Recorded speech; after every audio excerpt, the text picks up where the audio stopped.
Hello दोस्तों, आज फिर हम मिल रहे हैं चैप्टर 4 के साथ।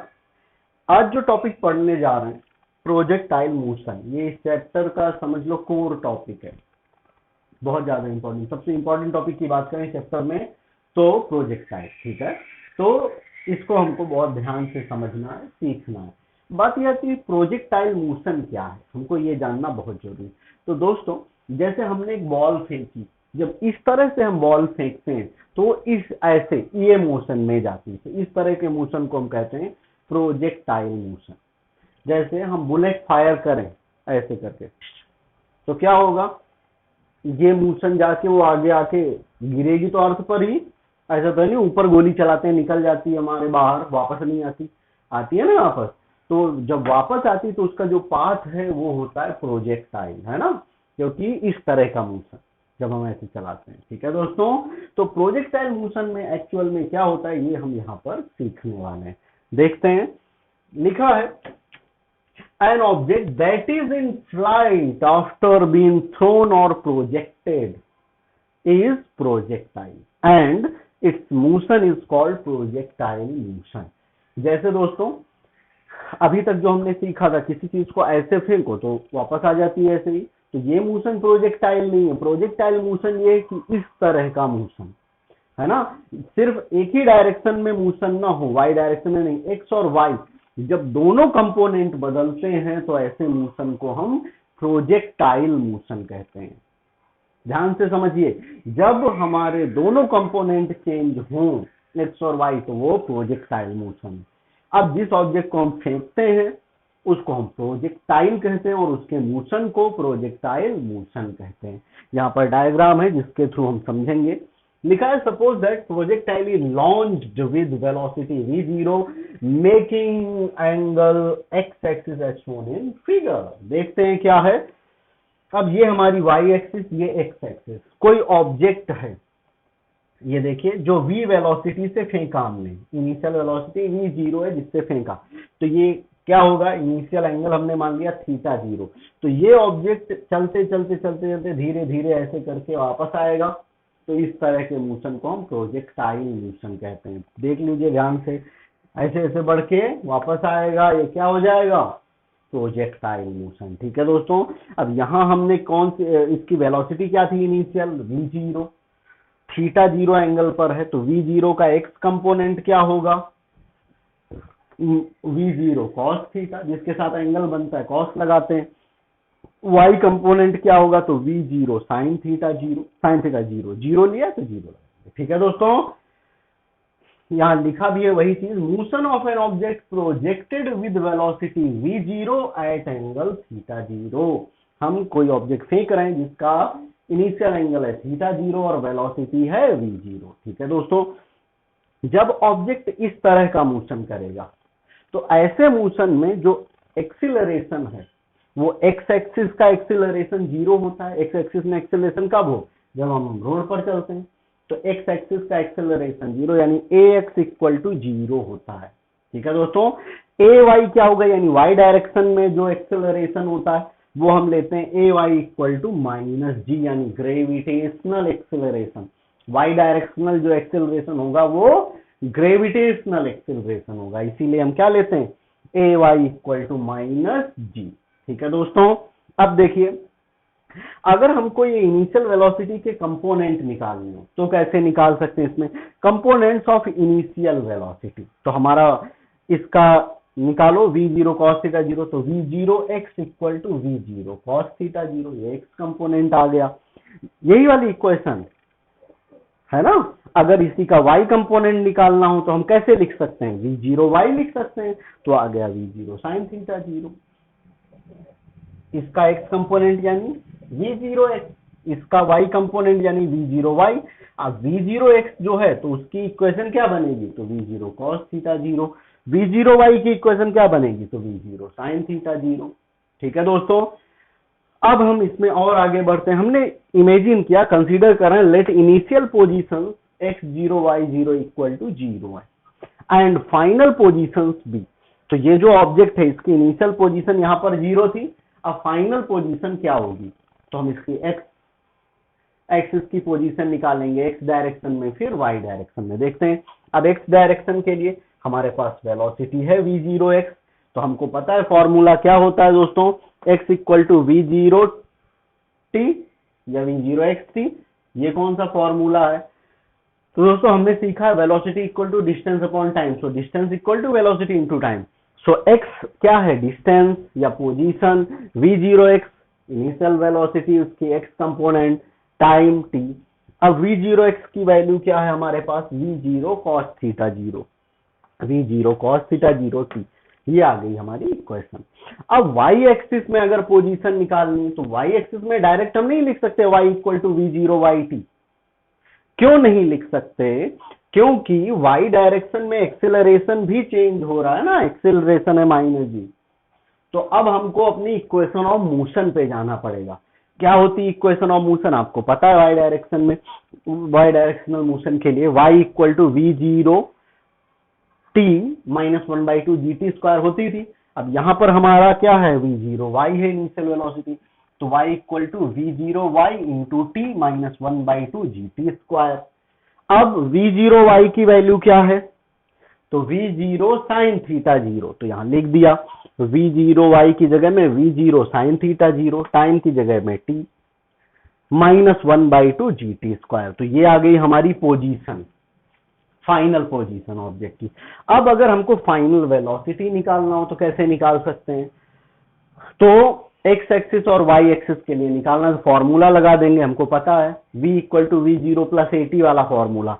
तो v यानी फाइनल वेलोसिटी फॉर x, तो vx equal to v0x plus axt। vx क्या है, final velocity, v0x initial, ax है एक्सिलरेशन इन x एक्सिस। तो क्या आ जाएगा, ये टर्म 0 हो जाएगा क्योंकि एक्सिलरेशन 0 है हमारा एक्स एक्सिस में।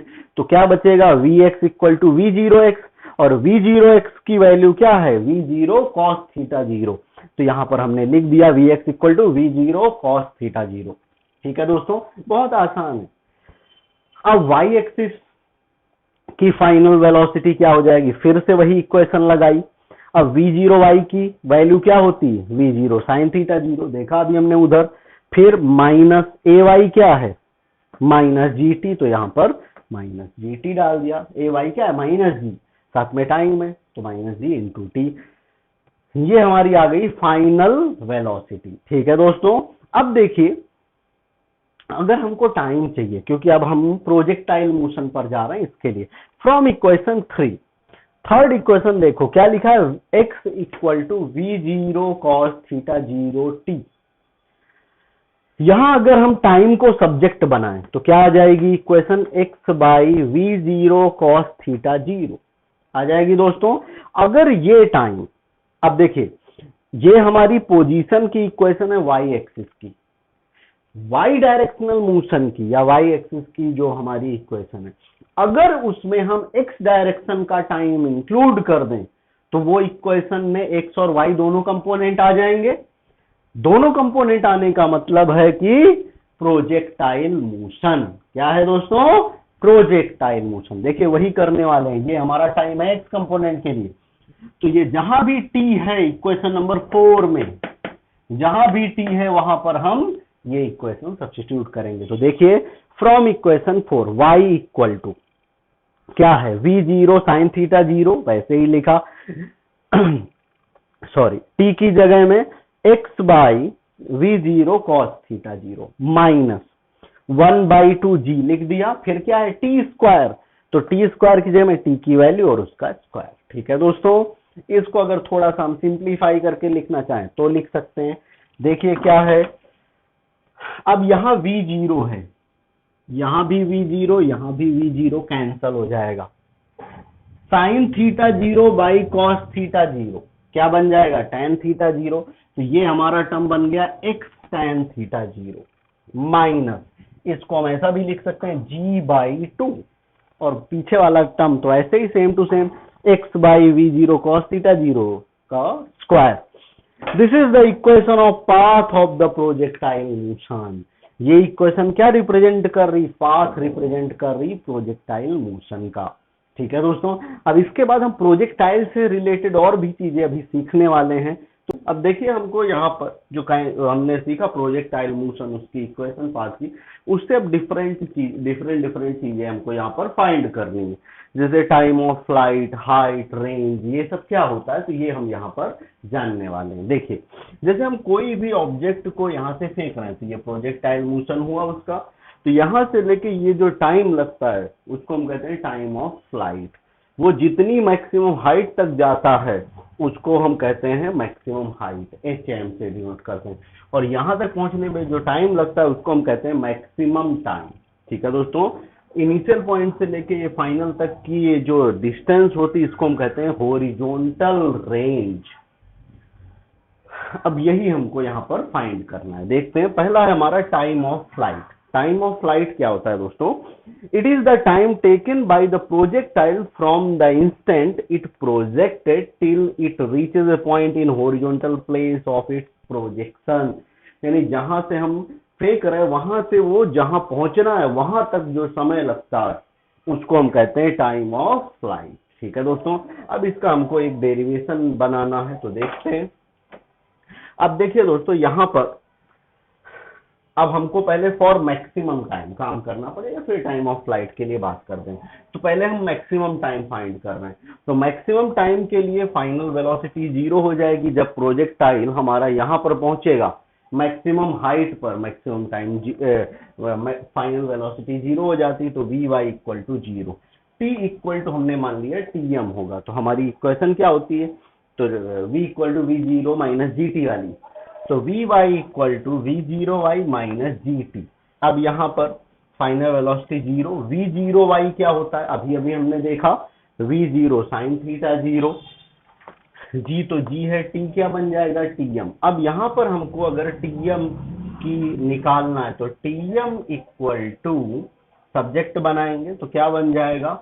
V0 sine theta 0 by g, V0 sine theta 0 by g, this is the maximum time.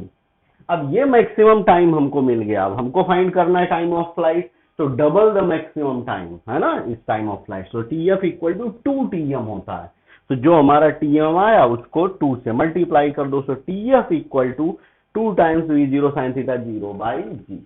इस तरह से निकाल सकते हैं। इसके बाद है दोस्तों मैक्सिमम हाइट। अब जब कोई भी ऑब्जेक्ट मैक्सिमम हाइट पर है तब क्या, तो देखते हैं। जब हम मैक्सिमम हाइट की बात करेंगे तो टाइम भी मैक्सिमम लेंगे, इसीलिए अब यहाँ जो टाइम यूज होगा HM के लिए वो होगा T इक्वल टू TM और Y equal to HM। HM for maximum height, H for height, M for maximum.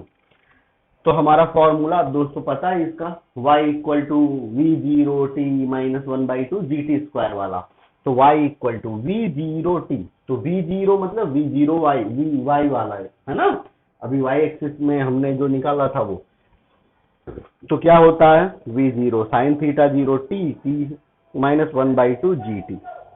अब यहाँ पर जो T है वो क्या होगा? Tm। यहाँ पर जो T है वो क्या होगा? Tm। मैक्सिमम हाइट के लिए मैक्सिमम टाइम भी डालना पड़ेगा, तो जो Tm की इक्वेशन है ये वाली, वो यहाँ पर Tm की जगह में सब्स्टिट्यूट कर दो, तो क्या आएगा? V0 साइन थीटा 0 तो ऐसे ही लिख दिया, Tm की जगह में V0 साइन थीटा 0 माइनस 1/2 यानी G/2 Tm स्क्वायर, तो इस इक्वेशन का स्क्वायर कर दो, तो V0 square sine square theta 0 by g square. अब देखिए अगर हम इसको सिंप्लीफाई करें, V0 दो जगह है तो V0 स्क्वायर, फिर साइन थीटा 0 तो साइन स्क्वायर थीटा 0 बाई जी। ये क्या हो जाएगा? एक G से ये एक G कैंसल, यानी यहां से ये हम कट कर सकते हैं, तो ऊपर हमारे पास क्या बचा? V0 square sine square theta 0 by 2G। LCM लेंगे, सिंप्लीफाई करेंगे तो हमारी इक्वेशन आ जाएगी HM equal to V0 square sine square theta 0 by 2G। This is the equation for maximum height. ठीक है दोस्तों, तो मैक्सिमम हाइट की ये इक्वेशन। अब हॉरिजॉन्टल रेंज, मतलब ये रेंज की इक्वेशन निकालनी हो तो क्या होगा? इसको हम R से डिनोट करते हैं। क्या है? It is the horizontal distance travelled by the projectile during time of flight. Horizontal distance जो कवर करता है प्रोजेक्टाइल टाइम ऑफ फ्लाइट के ड्यूरिंग, तो उसको हम कहते हैं horizontal range, the distance covered by the projectile during the time of flight. ठीक है दोस्तों, तो कैसे निकालेंगे फॉर हॉरिजॉन्टल रेंज। अब हमने टाइम को क्या मान लिया, टीएफ, क्योंकि टाइम ऑफ फ्लाइट के ड्यूरिंग करता है अंडर में। एक्स को ले लिया आर। अब हमको ये फॉर्मूला पता है, हमने देखा था एक्स कंपोनेंट के लिए, एक्स फाइनल पोजीशन के लिए, x equal to v zero cos theta zero t. अब यहां पर एक्स की जगह में आर ले लो, v zero cos theta zero, t की जगह में क्या आ जाएगा दोस्तों, टी एफ। यहां पर टी की जगह में क्या यूज करेंगे, टी एफ। तो टी एफ की ये इक्वेशन है, तो डाल दो, तो 2v0 sin theta zero by g. अब यहां पर देखिए ये क्या बन जाएगा, v0 से v0 स्क्वायर। अब एक फॉर्मूला पढ़ा है हमने, sine 2 theta equal to 2 sine theta cos theta, trigonometry 10th आया था, है ना। तो अब यहां पर देखिए 2 sine theta zero cos theta zero, आपको सिर्फ ये टर्म देखने हैं, 2 sine theta zero cos theta zero, वही बना साइन 2 थीटा, क्योंकि फिर v0 और v0 तो v0 स्क्वायर हो गया, तो r equal to v0 square sine 2 theta by g. This is the equation for horizontal range. ठीक है दोस्तों, इसके बाद आता है मैक्सिमम रेंज। अब मैक्सिमम रेंज क्या होती है, तो फॉर मैक्सिमम रेंज हमको एक बात याद रखनी है कि एंगल 45 डिग्री लेंगे। ठीक है, तो क्या होगा यहां पर थीटा जीरो की जगह में 45, तो r equal to v zero square sine 2 into 45 by g. तो हमारी इक्वेशन ये हो जाएगा साइन 90 साइन 91, तो वी जीरो स्क्वायर बाई जी। ये हमारी वैल्यू है आर मैक्स, आर मैक्स। ठीक है दोस्तों, we zero square by g. अब आपने देखा होगा, ये मैक्सिमम रेंज के बारे में बता रहा हूं, कि जो भाला फेंकते हैं ओलंपिक वगैरह में, भाला फेंकने जाते हैं तो ऐसे करके फेंकते हैं, ऐसे नहीं फेंक देते कि ऐसे फेंक दें, हैं देखा, या ऐसे नहीं करके फेंक देते, ये दौड़ के आते हो इस तरह से फेंकते हैं।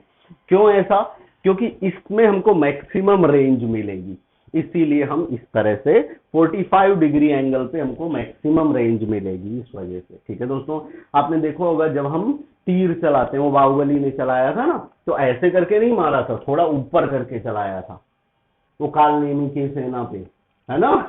तो 45 डिग्री एंगल, क्यों 45 डिग्री एंगल, क्योंकि उसमें हमको मैक्सिमम रेंज मिलती है, इसीलिए। ठीक है दोस्तों, तो ये हमारा प्रोजेक्टाइल था, मिलते हैं बाकी का नेक्स्ट लेक्चर।